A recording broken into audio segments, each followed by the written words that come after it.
사사기 13장부터 16장까지의 내용은 이제 본격적으로 사사에 대한 이야기로서 삼손에 대한 이야기를 하고 있습니다.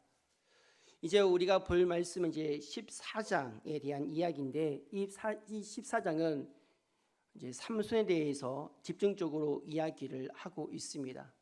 특별히 본문의 말씀에서는 딥나의 여인, 블레셋 딥나의 여인에 대한 이야기를 하고 있는데, 문제는 이 딥나의 여인이 바로 하나님을 믿지 않는 블레셋 족속이라는 것입니다. 성도 여러분, 한 남자가 그리고 한 여자가 사랑해서 만나는 것은 정말 축복의 일입니다. 그런데 만약에 주변의 사람들이 이 결혼에 대해서 반대를 한다면, 심지어 가족이 반대를 한다면 과연 그 결혼을 해야 할까요? 이 가족들이 다 반대를 하는데, 더구나 나는 사랑한다 하지만 그러나 그 상대방이 정치적인 이유로 결혼을 한다면 그 결혼을 계속해서 강행을 해야 하는 것이 맞겠습니까? 심지어 나는 나시린인데, 이 나시린이라면 하나님 믿는 이 구별된 이 사람으로서 어떻게 믿음의 사람의 대표를 이야기하겠죠. 이 나시린인데, 그렇다면 마땅히 결혼하지 아니할 그 사람을 결혼하지 않고 정말 믿음의 사람과 결혼한 것이 마땅하지 않겠습니까? 그런데 나시린인데 믿지 않는 사람과 결혼을 한다. 더구나 나라적으로 본다면 이 이스라엘과 블레셋의 관계는 앞지 않은 그런 관계, 블레셋이 그 당시에 이스라엘을 압제하기 때문에, 그렇기 때문에 국가적으로 봐도 원수지간인데, 믿음으로 볼 때도 원수지간인데, 그런데 그럼에도 불구하고 결혼하는 것이 마땅한가, 이것입니다. 오늘 우리는 이 말씀을 통해서 현실적인 문제, 이 현실적 문제를 정말 조금 더 다루고자 합니다. 이 하나님의 말씀이 정말 나의 삶 가운데, 우리 가정 가운데에 임할 수 있도록, 적용될 수 있도록 우리가 심각하게 고민하면서 오늘 말씀 가운데 도전과 은혜를 받길 바랍니다. 먼저 세계의 말씀인 믿음의 가정을 이룹시다 라는 것입니다. 단계 1절부터 3절까지의 말씀을 보도록 하겠습니다. 제가 봉독해 드리겠습니다. 삼손이 딥나에 내려가서 거기서 블레셋 사람의 딸들 중에서 한 여자를 보고 올라와서 자기 부모에게 말하여 이르되, 내가 딥나에서 블레셋 사람의 딸들 중에서 한 여자를 보았사오니 이제 그를 맞이하여 내 아내로 삼게 하소서 하매, 그의 부모가 그에게 이르되, 내 형제들의 딸들 중에나 내 백성 중에 어찌 여자가 없어서 내가 할례 받지 아니한 블레셋 사람에게 가서 아내를 맞으려 하느냐 하니, 삼손이 그의 아버지에게 이르되, 내가 그 여자를 좋아하오니 나를 위하여 그 여자를 데려오소서 하니라. 아멘. 지금 우리나라에서 이제 가정 구조가 바뀌었다고 합니다. 혹시 그 앞에 예, 맞습니다. 어떻게 바뀌냐면, 이 가정이, 우리가 지금 생각하는 가정이 1인 가정으로 지금 바뀌고 있다는 겁니다. 지금 이 조사는 작년 말 10월 달부터 그리고 작년 말까지에 대한 이제 설문지 조사인데, 총 남녀 2,000명을 두고 이제 500명씩 이렇게 두어서 조사한 결과, 결혼하기 전 남녀, 결혼한 후 남녀, 이에 대한 이야기, 자녀에 대한 얘기를 하고 있습니다. 어떻게 여러분은 자녀를 몇 명을 원하십니까? 라고 했을 때 이 미혼 남녀는 이제 퍼센트를 본다면 여자 같은 경우는 1.43 정도랍니다. 그러니까 2명이 아니라는 거죠. 보편적으로 1명을 이야기하고 있다는 것입니다. 그나마 남자는 이 두 명을 이제 이야기를 하기 때문에 1.63 이렇게 올라가고 있다는 거죠. 귀여운 남자 여자 대상으로 물었습니다. 희망하는 자녀 몇 명이 원하십니까? 했을 때 동일하게 두 명이 안 됩니다. 그나마 이제 조금 더 한 명보다 두 명이 낫지 않냐라는 그런 이제 분위기가 조성되었지만 그럼에도 불구하고 여전히 한 명을 선호한다는 것입니다. 그러니까 두 명이 안 되는 거죠. 그 다음에 질문이 뭐냐면 미혼 남녀에게 그리고 결혼한 남녀에게 자녀 없는 건 어떻게 생각하십니까? 무자녀에 대한 이야기 했을 때 거기에 대해서 결혼하신 여성들이 거기 21.3% 10명 중에 2명이 찬성한다는 거죠. 좋습니다 이렇게 이야기하고 있다는 겁니다. 그 다음 이제 통계를 보게 된다면 그 통계에 따르면 지금 1인 가정이 이제 쭉 올라오고 있는데 2050년 되면 그 퍼센트가 40%입니다. 지금 우리 현재 연도가 2024년도입니다. 지금부터 25년, 6년 뒤의 모습이겠죠. 1인 가정이 된다는 것입니다. 우리는 한 가정 생각하면 보통 부모님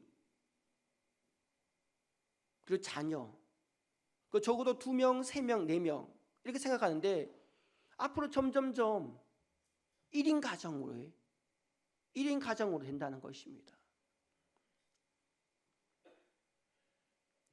이런 흐름상 이제 청년들, 이 미혼 남녀들이 만나는 것, 결혼하는 것 너무나도 귀하죠. 너무나 좋은 현상입니다.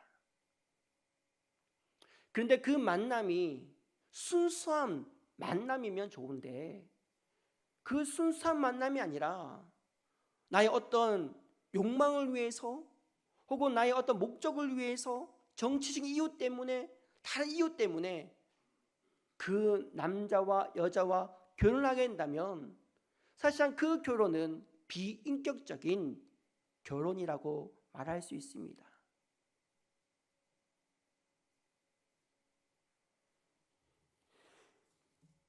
더군다나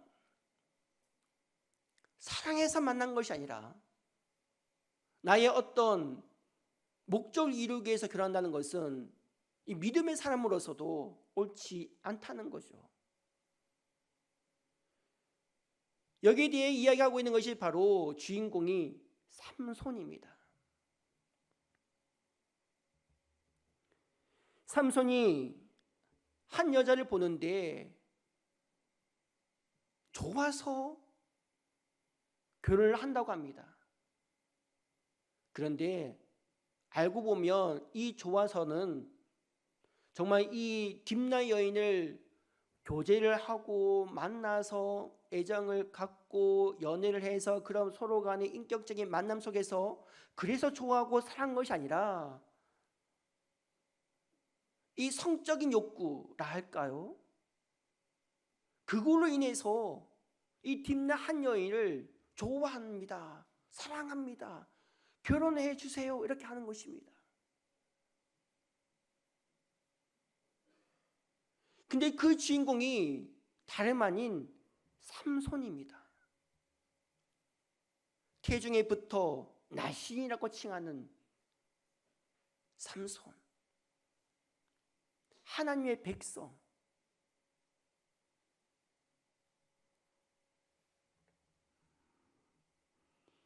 그런데 이 문제가 이제 오늘날 우리에게 우리의 이야기를 한다면, 우리 자녀에 대한 이야기를 한다면 우리는 여기에 대해서 사실상 삼손을 욕할 수가 없습니다.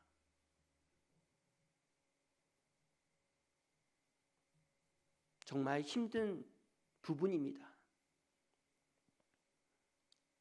그러나 우리가 그래도 희망 있는 것은 우리가 믿지 않는 사람과 결혼한 것은 그나마 믿지 않는 사람을 전도하기 위해서 결혼합니다라는 그런 말도 할 수 있지만, 그러나 지금 이 본문에 나타난 삼손은 그런 차원도 아닙니다.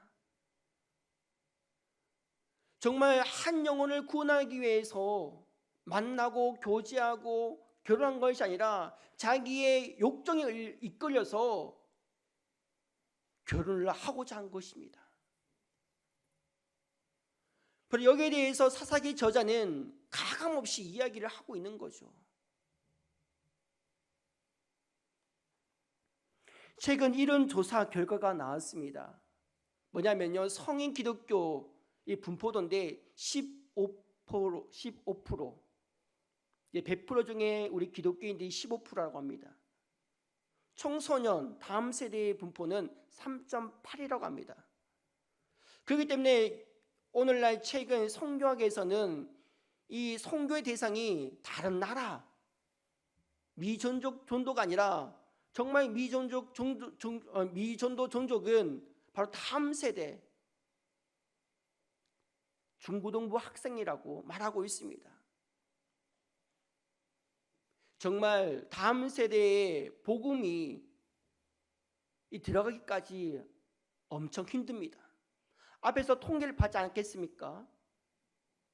이미 부모들이 자녀에 대한 선호도 한 명입니다. 그리고 거기에 대한 분포도 점점 기독교인 수는 줄어듭니다. 믿음의 사람들의 가정이 한 명을 놓으니까 뭐 이런 흐름상이 있으니까 더욱더 교회는 이 인구학적으로 점점점 우리나라는 인구수가 줄어들고 그리고 다음 세대는 더 줄어들고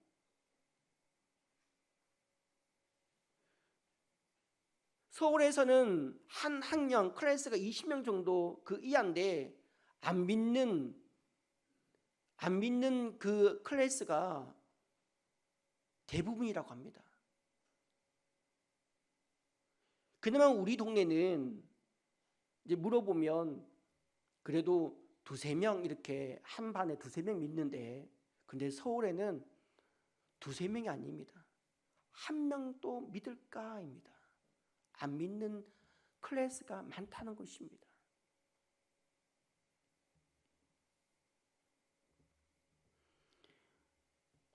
이런 이제 추세를 한다면 우리 청년들이 결혼한다는 거 정말 귀하죠. 오늘 청년들은 결혼을 하지 않으려고 하니까 결혼을 한다는 것은 정말 축복입니다. 여기서 우리는 한 가지 더 이제 점검을 해야겠죠. 우리 자녀들에게 무엇 때문에 결혼을 하느냐. 또 우리에게도 물어야겠죠. 나는 무엇 때문에 결혼을 할 것인가.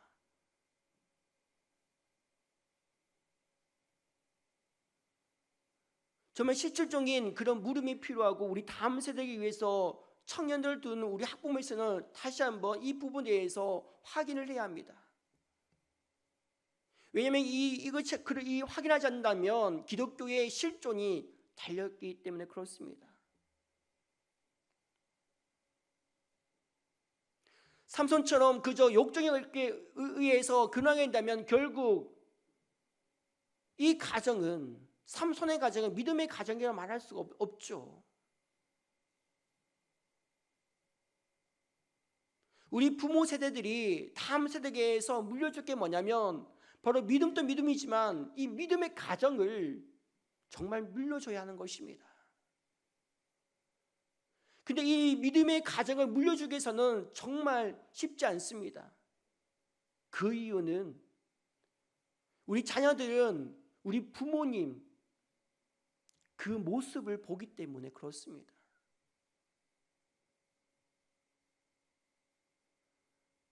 와, 우리 아빠가 우리 엄마가 교회에서 이러이러한데 가정에서 완전 다른 모습을 보여준다면 우리 자녀들은 거기에 대해서 물음표를 던집니다. 이럴 바에는 내가 교회를 안 다니겠어. 이럴 바에는 내가 믿음의 사람과 결혼하지 않겠어. 이렇게 된다는 거죠. 실제로 제 친구 중에 한 명은 부모님으로부터 이 이중적인 이중생활 때문에 상처를 받아서 이 친구는 대학교 올라가면 이제 무조건 부모로부터 독립 선을 하면서 절대 집에 내려오지 않았습니다. 친구가 인솔을 하게 되는데 집에서는 기뻐했죠. 좋아했죠. 인솔이니까.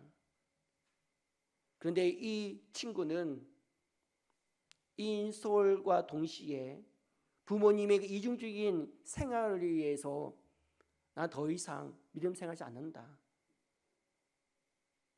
믿음의 배우자도 원하지 않는다. 저한테 그런 이야기를 하더라고요. 친구니까, 그저 친구니까 제가 그래도 믿음의 사람이 좋다 이렇게 했지만 결국은 믿지 않는 사람과 결혼하고 살더라고요. 이것이 지금 흐름상 지금 오늘 시대의 흐름에 있다는 것입니다. 사사기 저자는 이것을 가감없이 이야기하고 있는 거죠. 사사라 할지라도 그 믿음의 윗세대가 부모 세대가 믿음의 가정을 물리지 않는다면 아무리 본인이 사살할지라도 믿음의 가정을 이룰 수 없다는 것입니다. 그렇기 때문에 우리가 다시 한번 이 말씀 앞에서 우리가 도전받기를 바랍니다. 우리 부모 세대가 다음 세대에게 믿음의 가정을 이루기 위해서 힘쓰고 노력하고 또 우리 다음 세대들이 우리 청년들이 정말 믿음으로 가정을 세우는 그런 주인공 되기를 축복합니다. 두 번째 세계 말씀은 구별된 믿음의 가정이 됩시다입니다. 5절부터 6절까지의 말씀을 제가 봉독해 드리겠습니다. 삼손이 그의 부모와 함께 딥나에 내려가 딥나에 포도원에 이른즉 젊은 사자가 그를 보고 소리 지르는지라 여호와의 영이 삼손에게 강하게 임하니 그가 손에 아무것도 없이 그 사자를 염소 새끼를 찢는 것 같이 찢었으나 그는 자기가 행한 일을 부모에게 알리지 아니하였더라. 아멘. 삼손 첫눈에 반한 이 딥나 여인을 이제 만나기 위해서 부모님과 함께 동행을 합니다. 이 부모님과 동행을 하는데 이 동행하는 도중에 이 포도원에 이르게 되었습니다. 이 포도원에 이르게 되니까 포도원에 통과하는 게 맞죠. 그런데 삼손이 누구라고요?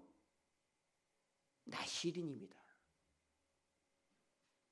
나실의 세 가지 규례 중에 한 가지 포도주를 금하는 것입니다. 그런데 문제는 포도주만 금하는 것이 아니라 포도 씨라 할지라도 포도 껍질을 할지라도 그 근처를 가면 안 됩니다.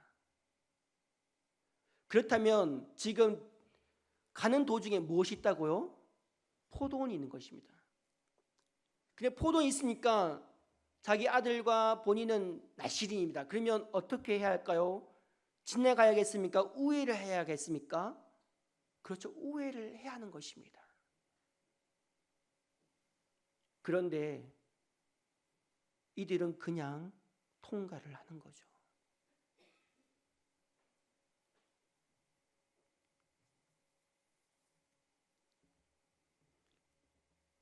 계속해서 나실인 삼손은 이 나시인 규례를 또 어깁니다. 거기 갔더니 젊은 사자가 있는 것입니다. 힘으로 제압해서 죽입니다. 그 위에 우리가 잘 알고 있는 꿀이 거기 발견하게 된 거죠. 거기서 꿀을 먹습니다. 나시의 규례 중에 이 죽음, 시체 만지면 안 됩니다. 근데 삼손이 또 범하는 거죠.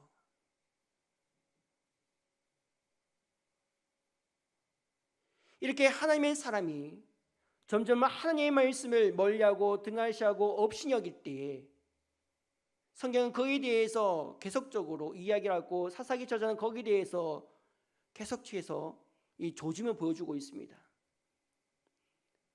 사사가 지금 하나님의 말씀을 무시하고 있고 거역하고 있어. 하나, 둘, 셋. 삼손만이 아니라 그 당시 이스라엘 백성들과 마찬가지 이 삼손을 대표하면서 이야기를 하고 있는 거죠. 하나님의 백성이라면서 하나님의 말씀을 점점 멀리하고 있어. 듣지 않고 있어. 불순종하고 있어. 그러면 결국 무엇이 임하겠습니까? 바로 하나님의 심판이 임한다는 것입니다. 여기에 우리는 믿음의 사람들은 또 다시 한번 영적인 기경이 일어나야 하는 거죠. 우리가 하나님의 백성이 하나님의 말씀을 살지 않을 경우에 하나님께서 사랑의 회초리를 들고 있구나. 그렇다면 우리가 속히 하나님께 돌아와야겠구나. 이 마음을 가져야 되는데 이 영적인 민감함이 없어진다면 결국 하나님의 진노 아래 있을 수밖에 없다는 것입니다. 여행보험사의 관리자인 하이리니가 7만 5천 건의 그런 산재 재해를 통해서 발견하는 법칙, 목사님께서도 이제 예화로 든 법칙인데요. 바로 1대 29대 300이라는 법칙입니다. 이 자연재해 한번 크게 쓰나미나 상품 백화점이나 이게 크게 일어날 경우, 지진 같은 게 이게 딱 일어날 경우 눈에 보이는 현상 큰 것은 하나겠지만 그러나 이와 같은 동일한 현상이 29번이 있다는 것이고 또한 이에 대한 미세한 경미한 그런 이상한 징후들이 300번 이상 있다는 것입니다. 영적인 세계도 마찬가지죠. 하나님께서는 하나님의 백성들에게 끊임없이 말씀하고 계십니다. 하나님의 말씀으로 또한 기도로 아멘 사람으로 자연으로 끊임없이 너는 하나님의 백성이기 때문에 하나님의 백성은 살아 그것이 맞다 맞아 이렇게 이야기하지만 그렇지 않을 경우에 하나님께서는 계속적으로 경미한 그 어떤 것으로 조짐을 보여주고 있다는 거죠. 이때 믿음의 사람들이 영적인 기경으로 일어나서 믿음의 삶으로 옮겨져야 되는데 그렇지 않을 경우에는 바로 하나님의 징계가 큰 한 방이 임하게 된다는 것입니다.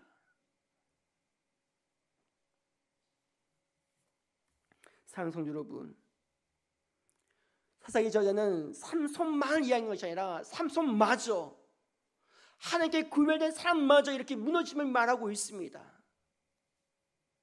그렇기 때문에 우리에게 필요한 것은 너나 할 거 없는 구별함인 줄 믿습니다. 정말 하나님의 백성으로 살아가는 그 구별함, 성도, 그 성도 구별됨 통해서 우리 가정이 또한 그렇게 돼야 할 줄 믿습니다. 나만의 인생이 아니라 우리 가정이 구별된 가정으로 믿지 않는 가정과 믿는 가정의 그 구별됨을 보여줘야 되지 않겠습니까? 부부싸움을 한다 해도 똑같이 믿지 않는 사람과 부부싸움이 아니라 믿음의 부부싸움을 해야 되지 않겠습니까? 그냥 그 안에는 정죄가 아니라 사랑으로, 그리고 자녀들이 본이 될 수 있는 그런 구별됨을 통해서 정말 가정이 무너진 것이 아니라 무너진 가정이 세워질 수 있는 그런 믿음의 가정, 구별된 가정, 그 가정이 바로 저와 여러분이 되기를 축복합니다. 마지막 세 개의 말씀은 하나님의 다스림으로 믿음의 가정을 세우길 바랍니다. 당겨 19절과 20절 말씀 우리 함께 읽어보겠습니다. 시작. 여호와의 영이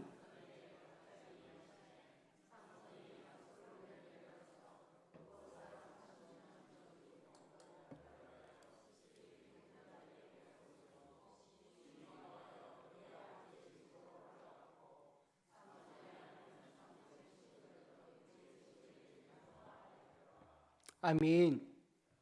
삼손 결국 이방 여인과 결혼을 하게 됩니다. 이 결혼 잔치에 이 삼손이 또 영문 모르게 이유 없이 갑작스럽게 수수께끼를 냅니다. 이 수수께끼를 내므로 해서 이 결혼식이 완전히 잔치 분위기가 아니라 싸움터라 할까요? 그런 이제 분위기가 된 거죠. 결국은 이 삼손은 결혼한 아내를 다른 친구, 그 친구에게 아내를 줍니다.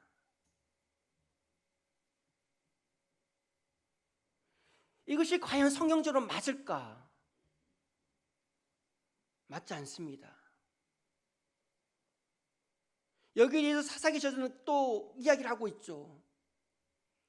이처럼 삼손이 하나님의 말씀에 거역한 것들을 계속하고 있다는 것입니다. 결혼에도 불구하고 결혼한 사람, 부모 세대들이 우리가 할 게 뭐냐면 이제는 우리 가정 가운데 내가 주인 된 것이 아니라 우리 가정 가운데 하나님이 다스려야 줄 믿습니다.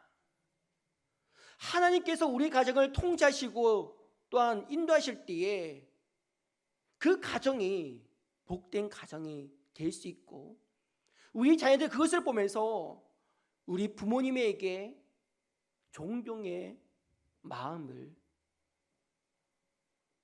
전달한다는 것입니다. 비록 그 당시에는 왜 부모님은 저렇게 살지?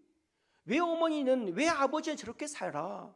시대 뒤떨어지게 안 맞는데 믿음을 살면 손해보고 믿음을 살면 우리 가정이 더욱더 손해보는데 왜 그렇게 살아? 바보 같아. 그런데 이 자녀가 나중에 결혼하게 되고 부모 나이대가 되면 이제 몸으로 알게 됩니다. 아, 우리 부모님, 나의 아버지, 나의 어머니 훌륭하네. 어떻게 이것을 참았을까? 어떻게 이것을 견뎠을까? 믿음을 사기 어려운데 어떻게 이렇게 했을까? 그러면서 나중에는 부모님에게 전화를 하거나 이야기를 하죠. 그러면서 존경의 마음을 전하면서 나중에는 부모님에게 아주 중요한 가정에 대한 이야기를, 조언을 받는다는 것입니다. 오늘 안타까운 것은 뭐냐면 이런 믿음의 부모가 점점 사라지고 있다는 것이고 또 그분에 의해서 신앙에 어떤 격이 있는 그런 믿음 생활을 못하고 있는 것이 오늘날 현실이라고 합니다. 교회 안에서는 대단한 직분과 대단한 어떤 봉사를 많이 하고 있는데 우리 가정은 그런 부분에 대해서 많이 놓치고 있는 것이 오늘날 한국교회의 가정의 모습이라고 합니다. 그래서 시대와 더불어 믿음의 가정들이 많이 무너진다고 합니다. 믿음의 격조에 있는 하나님의 통참에 있는 그런 가정의 모습을 우리 자녀들에게 보여줘야 되는데 그런 모습을 보여주지 않고 있으니까 우리 자녀들이 부모님에 대한 그런 말씀을 잔소리로 듣고 흘려보낸다는 거죠. 그러면 또 이렇게 이야기를 할 수 있을 것입니다. 시대가 많이 달라졌잖아요. 부모님 세대와 우리 세대가 다르지 않겠습니까? 당연히 통하지 않은 것이 마땅하지 않겠습니까? 맞아요. 마땅합니다. 그러나 현재 우리와 동일하게 살고 있는 유대인들은 3대까지 동일한 가치관을 살고 있으며 그리고 부모님의 그 할아버지 할머니의 이야기를 귀담아 듣고 있다고 합니다. 믿음으로 사는 것이 무엇인지, 믿음의 가정이 어떻게 살 것인지에 대한 거기에 대한 이야기를 할아버지 할머니를 통해서 이야기를 듣고 있다는 것이죠. 바로 이런 가정의 모습이 바로 우리 구정교회 여러분의 가정이 되기를 축복합니다. 말씀을 정리하겠습니다. 본문의 말씀은 본격적인 이 삼손 이야기를 하고 있는데 결혼에 대한 이야기를 하고 있습니다. 이 결혼 이야기를 하면서 사사기 저자는 끊임없이 계속해서 고발하고 있습니다. 믿음의 가정이 어떤 가정으로서 세워져야 하는가? 믿음이 없이 가정을 세우는 것이 마땅한가? 하나님의 통제 없이 가정을 이루는 것이 마땅한가? 거기에 대해서 끊임없이 이야기하면서 오늘날 우리에게 다시 한번 도전을 주고 있습니다. 우리의 가정 가운데에 또한 우리 다음 세대들이 그리고 우리 청년들이 결혼할 때 어떤 가정을 이룰 것인가? 단지 육신의 정욕에 이끌려서 믿음의 가정, 육신의 정욕에 이끌려서 그냥 정욕적인 그런 가정 세우는 것이 아니라 정말 믿음의 가정을 세우고 하나님의 그 통참물을 통해서 정말 이 시대에 믿음의 가정, 믿음의 명가가 되는 그런 귀한 역사가 여러분의 가정마다 일어나길 주님으로 축원합니다.